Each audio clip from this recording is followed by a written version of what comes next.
trazer mais duas outras pessoas que não sei se a gente estão vivas ou mortas, que é Alexandre Frota e Paulo Cogos, falando sobre o governo Bolsonaro. Né? Até o Mandetta reapareceu hoje. O Mandetta é chato. É chato, cara. Nossa. Mas é interessante o que ele fala ali. Interessante. Vamos ver. Tem Paulo Cogos, tem para todo mundo. Alexandre Frota e tem também o Mandetta, né, cara? Puta, o Mandetta é chato pra caralho, né? Mas a gente vai mostrar, né? Primeiro, vamos mostrar o Frota, né? A gente não sabe. Atriz pornô. Exatamente. Um ator pornô também. Uma atriz pornô. Atriz pornô. Ator pornô. Uma atriz pornô. Ator pornô também. Ator pornô também. Que momento da televisão brasileira foi esse, cara? Foi maravilhoso. Vamos ver o Frota aqui falando do governo Bolsonaro, depois o Cogos e o Mandetta. Bolsonaro me chama e fala assim: Frota, é o seguinte, já que você conhece toda a classe, monta as 6 secretarias que tem embaixo do secretário de Cultura. Levei as pessoas no restaurante, apresentei o secretário, as pessoas, esse aqui é o secretário de Diversidade, esse aqui de Direitos Autorais. Bom, apresentei, ficou todo mundo assim, ele foi embora para o Canadá. E eu falei para as pessoas: pode vir, pode pedir demissão, pode sair do seu emprego, vem para Brasília, já escolhe o flat que você quer morar, que tá tudo certo. Acabou o assunto. As pessoas foram, passaram o Natal, o Ano Novo, em janeiro todo mundo começou a aparecer em Brasília, já esperando a vaga, que eu vou ser o secretário do Fomento, eu vou ser o secretário do Audiovisual. As pessoas começaram a me ligar: Frota, já estou em Brasília, qual é o flat que eu procuro, já pedi demissão na Fox, já fiz isso, já fiz aquilo. Aí eu falei: peraí que eu vou agilizar a parada. Aí eu fui conversar com o Onyx Lorenzoni, que era o chefe da Casa Civil. Aí o Onyx, primeiro me deu um chá de 35 minutos. Depois não me atendia. Quando me atendeu, chegou para mim e falou: não, Frota, aquelas pessoas que você convidou, eu conversei com o Osmar Terra, a gente remodelou as coisas. E eu falei: mas como remodelou? Remodelou em que sentido? Vocês andou para trás. Vocês remodelaram como? Não, nós tiramos umas pessoas, mas vai ficar uma secretaria para você. Eu falei: não é para mim, não sou eu que quero secretaria. Foi o Bolsonaro que pediu para mim montar as secretarias. Não, vocês estão achando que eu estou montando uma panela aqui? Não é isso que eu estou montando. Eu montei aqui, eu chamei as pessoas que vão dar conta. Não, a gente está vendo porque vai vir um pessoal do Rio Grande do Sul, não sei o quê. Tanto o Onyx como o Osmar Terra são do Rio Grande do Sul. Bom, conclusão. Aí eu falei: puta, imagina ter que delegar alguma coisa a Onyx Lorenzoni e a Osmar Terra Plana, cara. Eu imagino também o Bolsonaro pegando Frota, que nem tinha sido político ainda, para montar a secretaria. Tudo errado, né? Era a caquistocracia, cara. Caquistocracia totalmente, o governo dos piores. Mas o Frota ainda tem, para mim, de todos esses aí, é o melhor, é o mais inteligente, o mais capaz. Sim, mas o que eu digo é o seguinte: até então ele não tinha nem tido um mandato. Ele tinha sido ator pornô também, jogador de futebol americano, diretor da Record, empresário de funkeira, um homem renascentista, é verdade. Mas ele não tinha nenhum conhecimento para montar a secretaria de um governo de um país como o Brasil. Você não pode delegar isso para alguém como o Alexandre Frota naquele momento. Nem hoje eu acho que ele é capacitado para tanto. Certo? Não sei se você concorda comigo.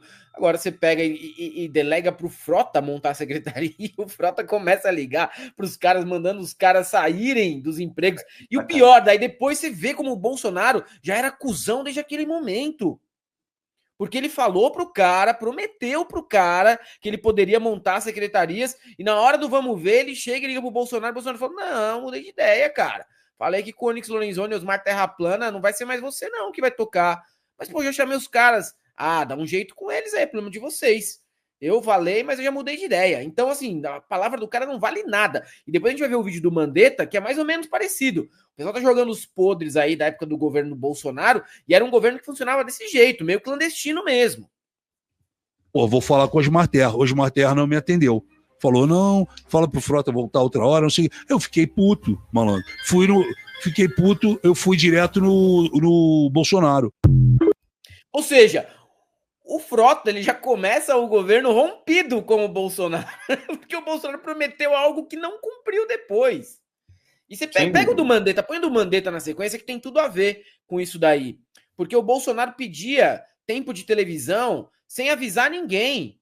E nem passava o conteúdo do que era falado ali. E depois chamou o Nelson Teich, que ficou 2 dias como ministro, e agia de uma forma até pior, porque ainda o Mandetta era político, tinha algum capital. O Nelson Teich, coitado, foi um cara que caiu de paraquedas, acho que nem deve lembrar mais que foi ministro. Foi tão rápido. Foi foda. Ele participou daquela reunião, famosa reunião. Sim, né? Sim. Acho que foi ali que deu start para ele sair fora. Foi sim, cara. Aquela reunião foi pérolas e mais pérolas, né? Sim. Foram regurgitadas ali por Paulo Guedes, por Bolsonaro e tudo mais, pelo Ricardo Salles. Aquela reunião foi incrível, cara. Terem filmado e divulgado, né? Um negócio daquele. Não era só eu que falava para ele. Todos os ministros falavam para ele, o senhor está errado. Uhum. Não, porque se fala assim, bom, sou eu... Para ele, falavam que ele estava errado. Naquela reunião de ministros, uma vez ele fez requisitou horário de televisão sem comunicar ninguém, sem comunicar o ministro responsável pelo... De repente, estava todo mundo em casa, lá os outros ministros, e a televisão, o presidente requisitou horário, sabe aquele, nesse exato momento, No dia seguinte tinha reunião de ministros. Todo mundo falou, como que você fala aqui? Você está errado, você não sei o quê, você não devia ter feito isso, seu linguajar estava errado. Foi o dia que ele falou, uma pessoa com meu passado de atleta isso mesmo. É uma gripezinha. Patética. Aquela fala ele não falou para ninguém, ele combinou com o gabinete paralelo dele, que é o gabinete de internet. No meu caso particular, pelo meu histórico de atleta, caso fosse contaminado pelo vírus, não precisaria me preocupar. Nada sentiria ou seria, quando muito, acometido de uma gripezinha ou resfriadinho. E aí eu falava, cara, mas não é possível que ele não entendeu a gravidade do negócio. Né? E a gente dependendo da China para poder pegar máscara, essas coisas, e ele chamava de vírus chinês. Mas quando você via essas coisas... Mas quando eu vi que ele falou, eu vou te tirar, eu falei, tudo bem, porque eu falei, enquanto eu ficar aqui, eu não vou pedir para sair, porque senão ele é tão desleal que ele vai falar depois, o cara estava aí e pediu, abandonou as pessoas. Eu falei, não, sou... O dia que ele falou que ele ia me tirar, eu falei, tudo bem, não mexe na equipe, cara. Só gente boa. Os caras que estão lá não tem lado político, todo mundo peso pesado com musculatura de saúde, né?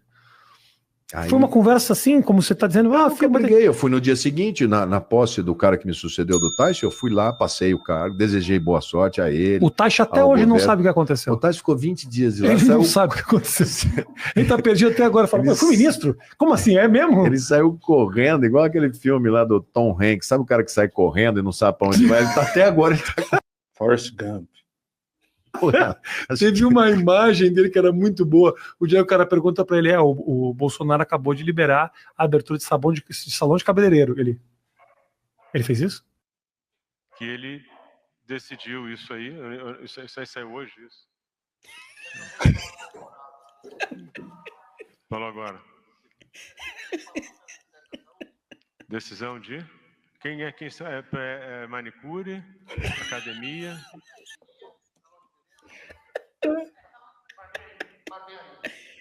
Barbearia.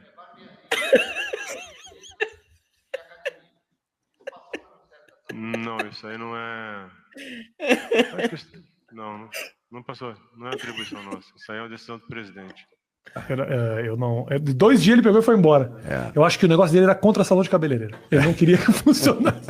Não, a pessoa não vai cortar o cabelo aqui. E aí eu acho que a coisa. Aí quando ele faz uma intervenção militar. E os militares estão muito ávidos por carro. Né? O cara foi e botou só militar em todos os setores do Ministério da Saúde inteiro. De que forma o presidente lhe comunicou dessa decisão? Nunca comunicou nada disso. Da decisão de que não... Que filho da puta esse Bolsonaro, cara. O cara passando por cima dos ministros, não tá nem aí. Os ministros não sabem o que tá acontecendo. Não sabe o que é atribuição. Não sabe o que é atribuição de ministro, o que é atribuição de secretário, o que é atribuição do presidente. Não tem liturgia nenhuma ao cargo. Não. Zero. Não. Não, os caras não sabem, eles ficam sabendo na hora. Tipo, imagina o Mandetta vendo o Bolsonaro falando de histórico de atleta, vírus chinês em entrada 8h30 da noite, no intervalo do Jornal Nacional. Ele, mano, mas ele não falou comigo, ele não combinou com ninguém que ia falar de vírus chinês, histórico de atleta. Que porra é essa? Ele soltava as bravatas dele e quem acreditava que comprava-se, né? No caso do Frota, e nesse outro caso é a política de que ele centralizava tudo, né? Ele e o gabinete do ódio. É o Carluxo que mandava na no Brasil, né? Basicamente. Era isso. Não poderia comprar? Não. Nunca falou? Nunca falou para que eu não comprasse um AI. Publicamente foi postada. Nunca foi dada postagem. Em lives. Vou explicar para o senhor. Uma postagem na internet não é uma ordem. Uma ordem, ela é uma ordem direta, verbal ou por escrito. Nunca foi dada. Toda e qualquer vacina está descartada. Toda e qualquer. O anúncio do protocolo de intenção de compra da vacina foi feito ontem por Eduardo Pazuello, após reunião com governadores. Mais uma vez, Bolsonaro desautorizou o ministro da Saúde. Já mandei cancelar, se ele assinou. Já mandei cancelar, por exemplo, sou eu. Não abro mão da minha autoridade. É simples assim. Um manda e o outro obedece. Só que não tem conhecimento, né, meu amigo? Mas o objetivo não era esse, de botar alguém sem conhecimento, que aí também não tem. Não colhe louro quando as coisas dão certo. Se as coisas dão errado também, poxa, mas o Pazuello tentou tanto. Olha pra ele, ele não parece um mocinho de filme do Adam Sandler, um gordinho aqui, qualquer... Sargento Garcia. Isso, Sargento Pincel do Didi, não parece? Pincel. É um pouco ele. Ali. Cara, que desgraça que foi esse governo, hein, Beto? A gente vai lembrando das coisas, os caras vão contando essas novidades aí, a gente vai vendo que aquele governo foi uma desgraça, velho. O Bolsonaro passava por cima dos ministros, desautorizava os ministros, tomava decisões sem avisar ninguém. Olha o nível que foi esse governo. Eu imagino o Nelson Teich, né, depois de passar por aquele momento em que ele descobre ao vivo o que acontecia dentro da sua própria pasta e como é que ele deve ter, cara, absorvido, né, essa experiência de 2 semanas, 3 semanas que ele ficou como ministro. Por que as elites odeiam tanto o povo brasileiro? Segundo essas elites, as cidades de fora são sempre as melhores, as pessoas lá são mais educadas, honestas, bonitas. Cidade boa é Miami, comida e cultura de valor só na Europa. É sobre esse tema e a explicação disso que farei a próxima aula magna da pós-graduação do ICL, Repensando o Brasil, Sociedade, Política e História. A aula Por que as elites odeiam o povo brasileiro será no dia 15 de maio, na quinta-feira, às 20 horas. É uma aula de graça e aberta ao público. Uma oportunidade única para você conhecer essa pós que é revolucionária.